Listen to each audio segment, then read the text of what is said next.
பிரபாடாக்ஸ் உறவுகளுக்கு வணக்கம். எல்லாரும் எப்படி இருக்கீங்க? இன்னைக்கு வந்து தமிழ்நாட்டையே தஞ்சாவூர்ல நடந்திருக்க இந்த சம்பவம் வந்து ரொம்ப பரபரப்பாக்கியிருக்கு அப்படின்னு சொல்லலாம். தஞ்சாவூர் மாவட்டம் மல்லிப்பட்டினத்தில இருக்கக்கூடிய கவர்ன்மெண்ட் ஹையர் செகண்டரி ஸ்கூல்ல இந்த சம்பவம் நடந்திருக்கு. அங்க வேலை பார்க்கக்கூடிய ஒரு டீச்சர் தான் ரமணி. அவங்க வழக்கம் போல வேலைக்கு வந்துட்டு கிளாஸ் ரூமுக்கு போயிட்டு ஸ்டூடண்ட்ஸ்க்கு பாடம் எடுத்துட்டு இருந்திருக்காங்க. அப்போ அங்க வந்த நபர் வந்து மறைச்சு வச்சிருந்த கத்தி எடுத்து அவங்களுடைய கழுத்திலேயே குத்தியிருக்கான். இத பார்த்துட்டு அங்க இருந்த ஸ்டூடண்ட்ஸ்லாம் பதறி அடிச்சு போய் ஓடியிருக்காங்க. அங்க இருந்த டீச்சர்ஸ்லாம் என்ன நடக்குது அப்படின்னு தெரியாம திகைச்சு போய் நின்றுருக்காங்க. அந்த ரமணி டீச்சர காப்பாத்துறதுக்கு முன்னாடி என்ன நடக்குது? ஸ்கூலுக்குள்ள வந்து யாரு ஏன் இப்படி குத்துறான்? கழுத்திலேயே குத்துறான் அப்படின்லாம் பார்த்து பதறி போயிருக்காங்க. ஸோ இந்த சம்பவத்துல என்ன நடந்திருக்கு அப்படின்னு நம்ம பார்க்கறதுக்கு முன்னாடி, ஒரு ஸ்கூலுக்குள்ள இத மாரி ஒரு சம்பவம் நடக்கிறது. ஒரு ஹையர் செகண்டரி ஸ்கூலுக்குள்ள இத மாரி ஒரு சம்பவம் நடக்குது அப்படின்னா, அங்க இருக்கக்கூடிய ஸ்டூடண்ட்ஸோட அப்பா, அம்மாவுக்கு நாளைக்கு அந்த குழந்தைங்கள, அவங்க பிள்ளைங்கள வந்து அந்த ஸ்கூலுக்கு அனுப்ப எப்படி ஒரு தைரியம் வரும்? என்ன நடக்குது அப்படிங்கிறது எல்லாருக்குமே ஒரு பயம் வரும்ல. நமக்கு கேட்கிறப்பவே ஒரு ஸ்கூலுக்குள்ள கிளாஸ் ரூம்க்குள்ள போயிட்டு ஒரு டீச்சர ஒருத்தவன் கொலை பண்றான், கத்தியால குத்தி கொலை பண்றான் அப்படின்னா, நமக்கு கேட்கிறப்பவே ஒரு பதட்டம் வருதுல்ல. அப்பனா அங்க இருக்கக்கூடிய பேரண்ட்ஸுக்கு அந்த ஸ்டூடண்ட்ஸுக்குலாம் எந்த அளவுக்கு பயமா இருக்கும்? ஏன்னா ஒரு 4 நாளைக்கு முன்னாடி தான் சென்னையில ஹாஸ்பிட்டல்ல இதே மாரி ஒரு கத்தி குத்து சம்பவம் ஒரு டாக்டருக்கு நடந்தது.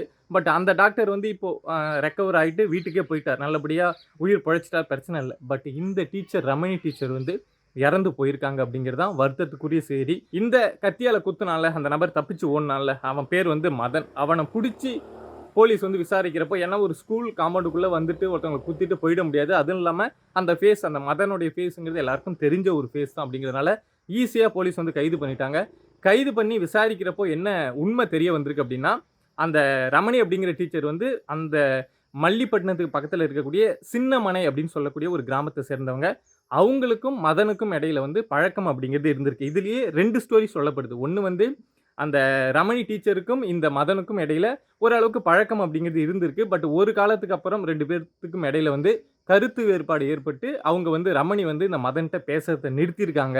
அப்படின்னு ஒரு ஸ்டோரி அப்படிங்கிறத பார்க்குறோம். இன்னொரு பக்கம் என்னன்னா, அந்த ரமணி டீச்சர் வந்து ஆரம்பத்துலேருந்தே மதன் மேல வந்து ஒரு வெறுப்புல தான் இருந்திருக்காங்க. பட் இவன் வந்து ஒன் சைடா அவங்களுக்கு வந்து அப்ரோச் பண்றது, டார்ச்சர் பண்றது, இத மாரி விஷயங்கள ரொம்ப நாளாவே செஞ்சுட்டு இருந்திருக்கான். பட் அவங்க வந்து இதுக்கு ஒத்துக்காமலே இருந்திருக்காங்க. இவங்களுக்கு இந்த கவர்ன்மெண்ட் வேலை இருக்குல்ல, இப்ப கவர்ன்மெண்ட் ஹையர் செகண்டரி ஸ்கூல்ல வேலை பார்க்குறாங்கல்ல, அந்த வேலை கூட ஒரு 4 மாசத்துக்கு முன்னாடி தான் நடந்திருக்கு. ஸோ அதுக்கு முன்னாடியிலேருந்தே இந்த மதன் வந்து அவங்கள வந்து டார்ச்சர் பண்றது, இத மாரி விஷயங்கள பண்ணியிருக்கான்.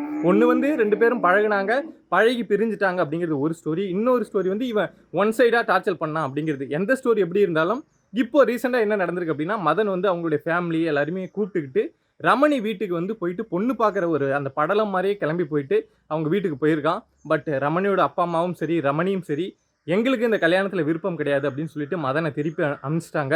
ஸோ அந்த கோவத்தில இருந்த அந்த மதன் அப்படிங்கிற நபர், அந்த மதனும் அந்த சின்னமனை அப்படின்னு சொல்லக்கூடிய அதே ஊர் தான். 2 பேரும் ஒரே ஊர் தான். அந்த கோவத்தில இருந்த அந்த மதன் வந்து, இன்னைக்கு ஸ்கூலுக்கு வந்து அவங்க கிளாஸ் ரூம்ல கிளாஸ் எடுத்துட்டு இருந்த அந்த டைம்ல கத்திய மறைச்சு எடுத்துட்டு வந்து அவங்க கழுத்திலேயே குத்தியிருக்கான் அப்படிங்கிற விஷயம் தான் ரொம்ப பரபரப்பா இருக்கு. ஏன்னா, ஒரு ஸ்கூலுக்குள்ள இந்த மாரி விஷயங்கள் நடக்கிறது அப்படிங்கிறது ரொம்பவே பரபரப்பாக்கி இருக்கு. ஒரு விஷயம் என்ன அப்படின்னா, இதுல வந்து 2 விஷயமா நான் இந்த கொலைய பார்க்கணும் அப்படின்னு நெனைக்கிறேன். ஒண்ணு வந்து இத மாரி குற்ற சம்பவங்கள் வந்து தமிழ்நாட்டுல வந்து தொடர்ச்சியா நடக்கிறது. இதுக்கு முன்னாடி ஹாஸ்பிட்டல்ல நடந்தது. இதுக்கு முன்னாடி நம்ம கோர்ட் முன்னாடி இந்த மாரி கத்தி குத்து பார்த்துருக்கோம். இப்ப ரீசென்ட்டா ஹாஸ்பிட்டல்ல பார்த்தோம். இப்போ ஒரு ஹையர் செகண்டரி ஸ்கூல்லயும் பார்த்துட்டோம். ஸோ இத மாரி இந்த கத்தி குத்து சம்பவம், இத மாரி கொலை, இந்த சட்ட ஒழுங்கு பிரச்சனை அப்படிங்கிறது தொடர்ச்சியா நடக்குதோ அப்படிங்கிறது நமக்கே வந்து சொசைட்டி மேல வந்து என்ன நடந்துட்டு இருக்கு அப்படிங்கிற ஒரு கேள்விய உண்டாக்கும். இது 1. அதாவது தொடர்ச்சியா குற்ற சம்பவம் நடக்குது அப்படிங்கிறது.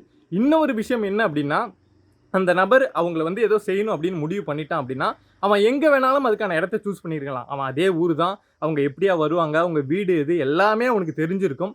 ஆனா, அவன் சூஸ் பண்ணக்கூடிய இடம் அப்படின்னு பார்த்தீங்கன்னா, அவங்க வேலை பார்க்கக்கூடிய ஸ்கூல்ல கிளாஸ் ரூமுக்குள்ள போயிட்டு அவன் வந்து அவங்கள வந்து கத்தியால குத்தணும் அப்படின்னு பிளான் பண்ணி வந்து செய்றான் அப்படின்னா, என்ன நடக்குது? அதாவது கவர்மெண்ட் ஸ்கூல் தான் இருக்கிறதுலயே ஃப்ரீயான இடம். அங்க தான் பாதுகாப்பா இருக்கும். அங்க போய் தான் இத செய்யலாம் அப்படின்னு நினைக்கிறான் அப்படின்னா, அப்பன்னா கவர்மெண்ட் ஸ்கூல்னாவே அங்க வந்து ஃப்ரீயா இருக்கும். யார் வேணாலும் போலாம், யார் வேணாலும் வரலாம் அப்படிங்கிற ஒரு மனநிலை இருந்தா தானே. இதுக்கு முன்னாடி ஒரு நபர் அதே மாரி தான் ஹாஸ்பிட்டலுக்குள்ள வச்சே டாக்டர கத்தியால குத்துறான். இங்க அதே மாரி ஒரு நபர் வந்து டீச்சர ஸ்கூலுக்குள்ளேயே வச்சு குத்துறான் அப்படின்னா, எங்க பாதுகாப்பான இடம் இருக்கு? அப்பன்னா அந்த பெண் வந்து வீட்டிலேயே இருந்திருந்தா பாதுகாப்பா இருப்பாங்களோ? அவங்க இந்த வேலைக்கு போகாம இருந்திருந்தா பாதுகாப்பா இருப்பாங்களோ? இத மாரி வேலைக்கு போறதோ, இல்ல சொசைட்டிக்குள்ள வந்து அடுத்தடுத்த கட்டத்த நோக்கி பெண்கள் நகர்றதோ, இல்ல அது ஆண்களா இருந்தாலும் சரி, நகர்ந்தா அங்கே தான் பாதுகாப்பு இல்லையோ அப்படின்னு ஒரு கேள்வி இருக்குது. இதுக்கு முன்னாடிலாம் சொல்லுவாங்க வீட்டிலே இருக்கக்கூடாது, வெளியில் வரணும், வளரணும் அப்படின்னு சொல்லுவாங்க. பட் இதை மாதிரி வரப்போ, இதை மாதிரி சம்பவங்கள் நடக்கிறப்போ இது வந்து கண்டிப்பாக பார்க்குறதுக்கே வந்து சொசைட்டிலேயே எல்லாருக்குமே தெரியும் இது வந்து எவ்வளோ ஒரு மோசமான சம்பவம், என்ன நடந்திருக்கு அப்படின்னு. கண்டிப்பாக இது சட்ட ஒழுங்கு பிரச்சனை தான். இந்த ஒரு சம்பவம் கிடையாது, இதுக்கு முன்னாடி தொடர்ச்சியாக நடந்திருக்கு.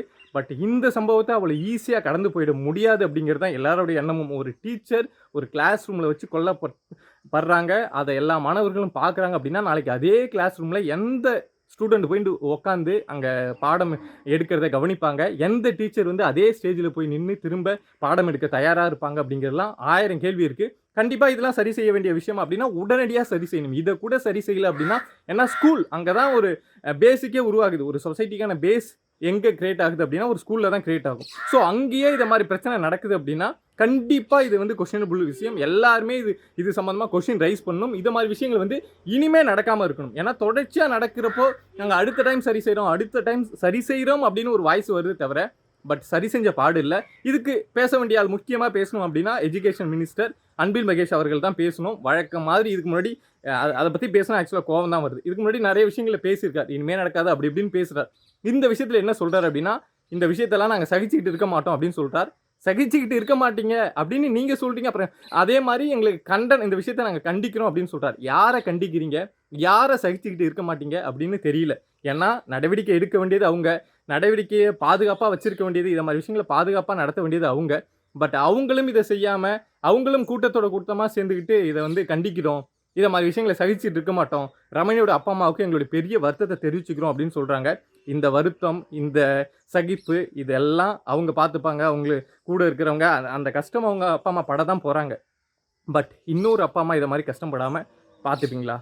பார்த்துக்கணும், அதுதான் நமக்கு தேவை.